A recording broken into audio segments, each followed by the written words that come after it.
Dan betapa terkejutnya dia saat dia membuka pintu, dia melihat sosok Ibu Lina berdiri di depannya dengan wujud yang menyeramkan. Halo guys, assalamualaikum, selamat datang channel aku. Buat kalian makasih ya sudah nonton video ini dan salam kenal buat kalian semua. Di video kali ini aku akan kembali menceritakan kisah horor, yaitu tentang kisah hantu pelakor yang meneror warga Probolinggo. Kalian udah pada tahu belum ceritanya? Aku ceritain ya. Seperti biasa, buat kalian yang penakut di skip aja, tapi buat kalian yang berani nggak usah berlama-lama lagi. Kita langsung masuk ke ceritanya dan tonton video ini sampai habis ya.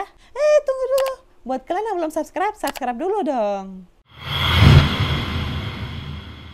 Cerita ini terjadi pada tahun 2009 di salah satu desa yang terletak di Probolinggo. Halo warga Probolinggo. Jadi, ada seorang gadis, kita sebut aja namanya Bella ya, yang saat itu dia masih sekolah kelas 2 SMP. Bella ini mempunyai tetangga yang kita sebut aja namanya Ibu Lina. Meskipun dia berusia 40 tahun, tetapi bodinya masih aduhai katanya. Kayak umur 25 tahun. Ibu Lina ini juga mempunyai suami yang kita sebut aja namanya Pak Yono dan 2 orang anak. Tetapi dia dikenal dengan julukan sebagai pelakor oleh warga sekitar. Kok bisa? Jadi, Ibu Lina ini udah sering kali ketahuan sama warga sekitar sedang selingkuh sama suami orang jika ada di luar rumah. Saking seringnya nih, ada sebuah gubuk di tambak yang dijadikan Ibu Lina untuk tempat mesra-mesraan sama pria lain. Warga pun sampai hafal loh, itu gubuk sering dijadikan Ibu Lina untuk tempat maksiatnya. Hingga pada suatu hari, warga berencana untuk menggerebek gubuk itu tuh. Nah, saat itu pada siang hari, ada warga yang sudah mengetahui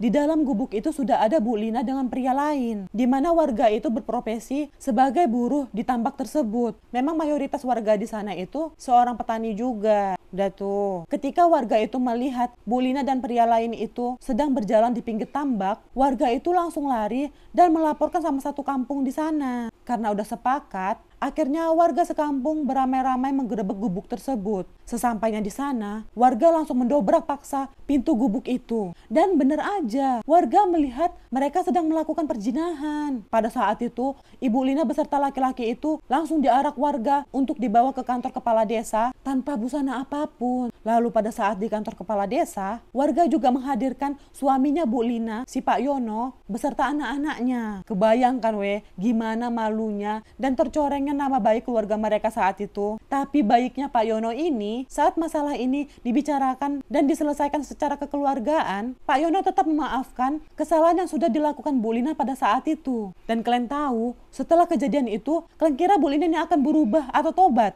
Enggak, dia malah masih melakukan kesalahan yang sama, di mana pada saat itu ada seorang warga melihat si Ibu Lina ini berada di sebuah toko yang tutup, sedang bermesraan sama pria lain. Akhirnya warga kembali menggerebek dan membawa si Ibu Lina ini beserta selingkuhannya kembali ke kantor kepala desa. Di sana juga dihadirkan tuh Pak Yono beserta anak-anak Ibu Lina. Tapi beda dari sebelumnya, kali ini Pak Yono memilih untuk tidak memaafkannya dan juga langsung menggugat cerai Bu Lina pada saat itu juga. Setelah bercerai, Bu Lina ini sama sekali nggak bertobat dan nggak ada sama sekali dia menyesali perbuatannya. Bahkan perbuatannya semakin menjadi-jadi. Di sana, di sini, semakin sering dia merebut suami orang dan kencan dengan suami orang. Karena itulah dia dijuluki sebagai pelakor di kampung tersebut. Bukan itu aja, Bu Lina ini juga dikenal selalu nggak pernah mau mengikuti kegiatan-kegiatan yang positif seperti ibu-ibu PKK, pengajian, dan lain-lain. Sampai pada suatu hari, Ibu Lina jatuh sakit nih. Dan sakitnya itu semakin lama semakin parah. Jadi ibunya si Bella ini, yang merupakan tetangganya dan juga temannya Bu Lina, gak tega melihat kondisi Ibu Lina yang semakin parah dan gak ada yang mengurus. Akhirnya ibunya Bella membawa Ibu Lina ke rumah sakit terdekat di sana. Setelah dirawat di rumah sakit, kondisi Ibu Lina berangsur-angsur malah semakin menurun. Bahkan wajahnya terlihat sangat menyeramkan, di mana mata Ibu Lina ini melotot dan mulutnya terbuka lebar. Kalau orang Jawa bilang, mendelik katanya. Ibu Bella yang melihat kondisi Ibu Lina yang semakin parah, dia menuntun Ibu Lina untuk beristighfar dan juga membaca syahadat. Tetapi Ibu Lina ini nggak bisa. Dia cuma bisa menjerit kayak gini.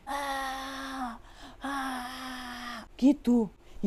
Seram kan Terus gak berapa lama kemudian, suami Bu Lina dan anak-anaknya datang tuh. Tetapi karena penyakitnya udah parah kali, akhirnya Bu Lina meninggal dunia dengan kondisi matanya melotot dan mulutnya masih menganga. Setelah itu, dokter persilahkan suami dan anak-anaknya Bu Lina mendampingi jenazah Bu Lina. Pak Yono dan anaknya mencoba untuk menutup matanya tuh, tetapi tidak berhasil. Bahkan ibunya Bella juga mencoba, tapi tetap juga nggak berhasil. Akhirnya ya itu, jenazah Bu Lina dibawa menggunakan ambulan dengan kondisi seperti itu ke rumahnya. Dan jalanlah itu kan ambulannya. Sesampainya di rumah, saat itu udah mau maghrib. Dan banyak tuh warga sudah berkumpul menanti kedatangan jenazahnya Bu Lina. Saat pintu ambulannya dibuka, warga juga ramai membopong dan membawa jenazah Bu Lina untuk dimasukkan ke rumahnya. Setelah itu ambulannya pergi, warga pun bersiap-siap tuh untuk memandikan jenazahnya Bu Lina. Tapi 10 menit kemudian ambulannya datang lagi. Warga pun bingung ya kan? Loh, kok datang lagi ambulannya? Terus supirnya itu turun dan bilang sama warga, "Pak, jenazahnya masih di dalam mobil, Pak." Loh, warga bingung ya kan? Karena kan tadi udah dibawa mereka tuh jenazahnya. Akhirnya mereka mengecek jenazah yang sudah mereka bawa. Loh, kok mayatnya nggak ada? Setelah diperiksa di dalam ambulan, ternyata mayatnya Ibu Lina masih di mobil itu. Aneh ya kan? Akhirnya warga kembali membawa jenazah Bu Lina masuk ke rumahnya. Dan kalian tahu, kejadian itu pun terulang lagi, di mana mereka udah bawa tuh mayat Bu Lina. Gak berapa lama kemudian, datang lagi tuh ambulannya mengatakan hal yang sama, bahwa jenazah Bu Lina masih di dalam ambulan. Gitu terus sampai 3 kali. Pas saat yang ketiga kalinya, supir ambulannya langsung ngomong ke warga, "Pak, Bu, mohon untuk keluarganya perwakilan mendoakan si almarhumah." Akhirnya anaknya masuk ke mobil ambulan dan mendoakan Bu Lina. Setelah itu, saat dicoba mengusap wajahnya, alhamdulillah mata dan mulut Ibu Lina bisa tertutup. Lalu mereka bawa lagi ke rumah dan sudah nggak ada lagi kejadian seperti tadi. Setelah itu, warga kumpul tuh di rumah Ibu Lina, yang ibu-ibu di dalam dan bapak-bapak di luar. Nah, saat warga lagi ngobrol, ada bapak-bapak mendengar suara Ibu Lina seperti minta tolong. "Tolong, tolong," kayak gitu. Tiba-tiba ibu-ibu yang di dalam rumah keluar. Mereka bilang, Pak, ada suara Ibu Lina seperti minta tolong. Tapi suara aja, Pak. Wujudnya nggak ada." Lalu mereka pun bersama-sama mendoakan Bu Lina agar bisa diampuni kesalahannya dan diterima di sisi Allah. Keesokan harinya, jenazah Ibu Lina dimakamkan dan semuanya berjalan lancar. Malam harinya seperti biasa tuh. Warga tahlilan setelah maghrib dan selesai sebelum isya ya kan. Nah, ketika tahlilan berlangsung, ada ibu-ibu keluar dari rumahnya. Kita sebut aja namanya Ibu Ani ya. Dia berteriak menghampiri kerumunan warga di sana yang sedang tahlilan. Pak, tolong Pak." Akhirnya warga memberhentikan bacaannya dan heboh lah itu ya kan. "Kenapa Bu, kenapa?" "Itu Pak, tadi aku melihat hantunya Ibu Lina." Jadi, Ibu Ani ini saat itu sedang duduk di bangku panjang depan rumahnya. Terus, sudut matanya itu seperti melihat sosok Ibu Lina sedang duduk di sebelahnya, menatap ke arah Bu Ani dengan mata yang melotot dan mulut menganga. Akhirnya Ibu Ani langsung lari lah ya kan, ketakutan minta tolong. Keesokan harinya, kejadian malam itu jadi menyebar lah ya kan, dan menjadi gosip di kampung sana bahwa arwah Ibu Lina meneror warga di sana. Hari kedua tahlilan kembali, dan kali ini semua berjalan lancar, gak ada gangguan seperti kemarin. Tapi setelah tahlilan selesai, semua warga gak ada yang berani keluar rumah. Yang biasanya abis isya masih rame warga, sekarang udah sepi masuk ke rumah masing-masing. Dan FYI ya, di desa sana mandi dan wudhu itu masih di sungai, yang tepatnya berada di belakang salah satu rumah warga di sana. Saat itu ada seorang warga yang mau mengerjakan sholat isya, lalu mau berwudhu di dekat sungai itu. Kita sebut aja namanya Pak Dirman ya. Pak Dirman ini menggunakan senter karena penerangan di sana masih kurang ya kan. Saat Bapak itu turun dan wudhu, lalu kembali ke atas, dia ngerasa kok punggungnya berat kali nih. Dan betapa terkejutnya dia karena melihat sosok Ibu Lina sedang bersandar di pundaknya dengan mata yang melotot dan mulut menganga juga. Sontak Bapak itu langsung lari ketakutan lah ya kan. Bapak itu berlari-lari minta tolong dan langsung dihampiri warga. Diceritakan Pak Dirman lah semua apa yang dia alami saat itu. Kejadian ini pun kembali menjadi perbincangan lah di desa tersebut. Akhirnya semakin ramai perbincangan dan gosip di situ, sehingga membuat desa itu menjadi sepi. Nah, ketika malam ketiga, gak ada tuh warga yang berani tahlilan ke rumah Bu Lina. Setelah itu, usut punya usut, ada seorang pria di seberang desa yang bernama Pak Soleh. Dia dikenal adalah salah satu keluarganya Bu Lina. Tapi Pak Soleh ini gak pernah mau mengakuinya. Katanya dia malu karena perbuatannya Bu Lina ini yang dijuluki sebagai pelakor. Tapi Bu Lina ini sering juga mampir ke rumah Pak Soleh. Nah saat itu Pak Soleh datang ke rumah Pak Yono. Dia menemui suami Bu Lina, meminta agar suaminya menjemput Bu Lina di rumahnya. Karena udah 3 hari Bu Lina menginap di rumah Pak Soleh, yang membuat Pak Soleh jadi nggak nyaman. Kagetlah Pak Yono ya kan, orang istrinya udah meninggal, kok malah katanya di rumah Pak Soleh. Pak Yono pun menjelaskan kepada Pak Soleh bahwa Ibu Lina sudah meninggal beberapa hari yang lalu. Pak Soleh pun yang mendengar itu nggak percaya dia. Gak mungkin lah Pak, orang 3 hari ini Bu Lina datang ke rumah, makanan tidur di rumah saya juga. Jangan ngawur, katanya gitu. Tapi setelah ditunjukkan bukti dan mendatangkan warga sekitar untuk memberitahu sama Pak Soleh, akhirnya Pak Soleh percaya. Dengan muka kaget seperti ketakutan, dia memutuskan untuk gak pulang dulu ke rumahnya. Mengungsi tuh Pak Soleh di rumah salah satu keluarganya yang di luar Probolinggo. Udah selesai? Belum. Teror arwah Bu Lina masih berlanjut. Jadi,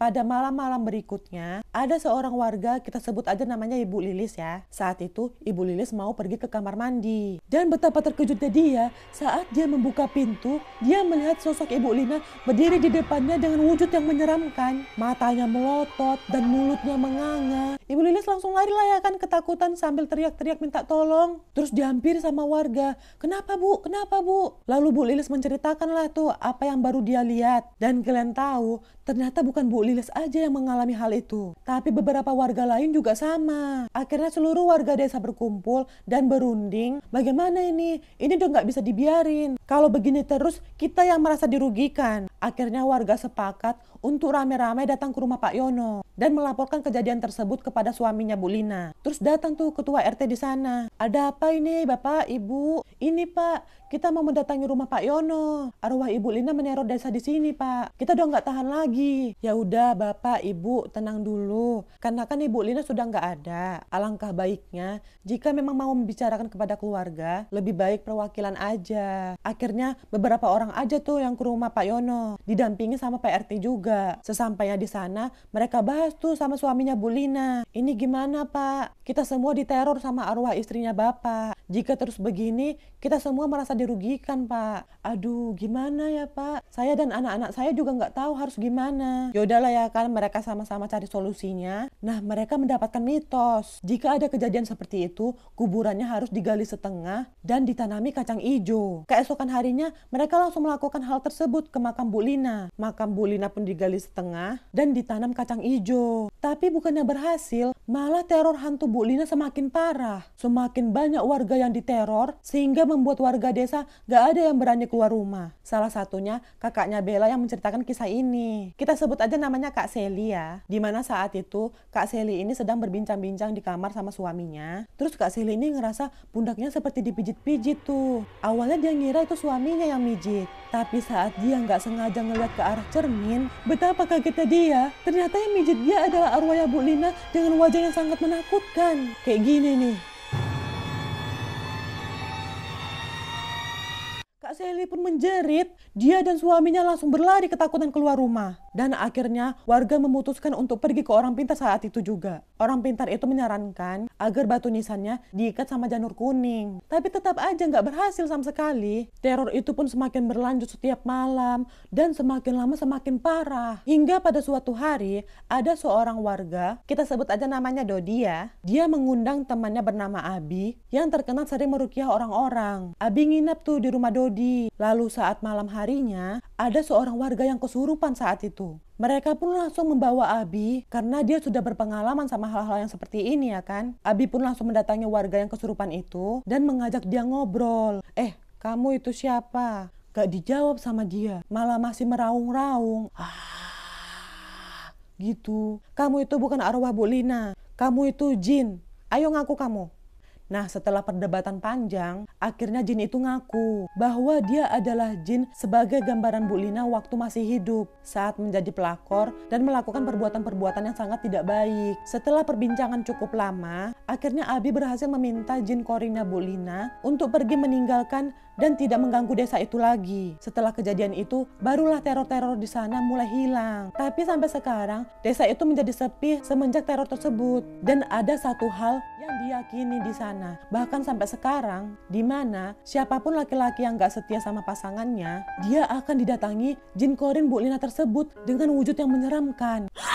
Bagaimana menurut kalian tentang cerita ini? Siapa tahu di antara kalian ada warga Probolinggo? Silahkan komentar di bawah ya. Karena kita mau tahu nih gimana kelanjutannya. Oke, sekian dulu cerita kita kali ini. Semoga kalian suka sama video ini. Dan makasih juga buat kalian semua yang sudah nonton sampai habis. Jangan lupa like, komen, dan subscribe ya. Nyalakan juga notifikasinya agar kalian tahu setiap aku upload video baru. Oke, see you next video. Bye-bye.